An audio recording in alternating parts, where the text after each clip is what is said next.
বাংলাদেশের যে কোনো সিনেমা মুক্তির জন্য একটা কর্তৃপক্ষের অনুমোদন লাগে।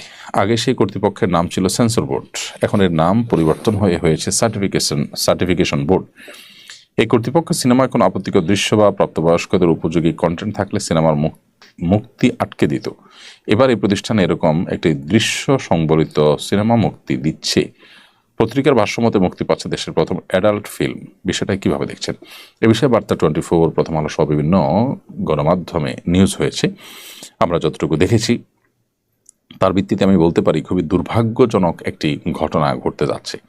নতুন বাংলাদেশে অনেক কিছুরই পরিবর্তন হবে স্বাভাবিক, কিন্তু সেই পরিবর্তনটা মানুষ আশা করে জনগণের চিন্তা ভাবনার আলোকে যেন পরিবর্তন হয়, অর্থাৎ পরিবর্তনটা যেন জন আকাঙ্ক্ষার বিরুদ্ধের কোনো পরিবর্তন না হয়।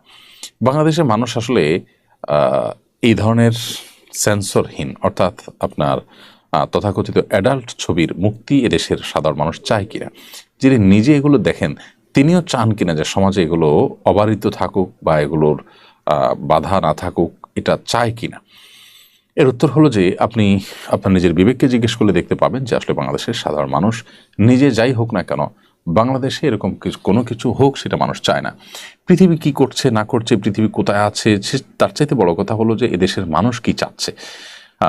যদি সেটা আমাদের উন্নতি অগ্রগতির পথে কোনো বাধা না হয়, তাহলে কোনো আকাঙ্ক্ষাকে শ্রদ্ধা দেখানো উচিত। এবং আমাদের দেশের মানুষের যে ধর্মীয় মূল্যবোধ আছে, আমি শুধু মুসলমানদের কথা বলছি না, মুসলমান, হিন্দু, খ্রিস্টান, বৌদ্ধ, সবার ধর্মীয় মূল্যবোধের পরিপন্থী বিষয়টি।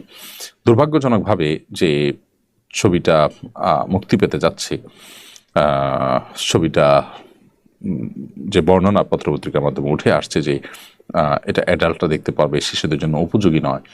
কোনো কোনো জায়গায় ছবিটার নাম সম্ভবত ভয়াল বা এরকম কিছু, সেই কারণে মিন করা হয়েছে, আবার কোথাও কোথাও পরিষ্কার লেখাই হয়েছে। তো এই বিষয়ে সংশ্লিষ্ট কর্তৃপক্ষকে আমরা আরও দায়িত্বশীল আচরণের কথা বলবো এবং আমরা আহ্বান করব তারা যেন এ জাতীয় কোনো কিছু না করেন, যাতে তথাকথিত অ্যাডাল্ট ছবি মুক্তি পাবে এবং সেখানে আপত্তিকর দৃশ্যগুলো চলে যাবে, সেন্সর হবে না। এটা কোনো অবস্থাতে বাংলাদেশের সর্বস্তরের মানুষ মেনে নেবে না।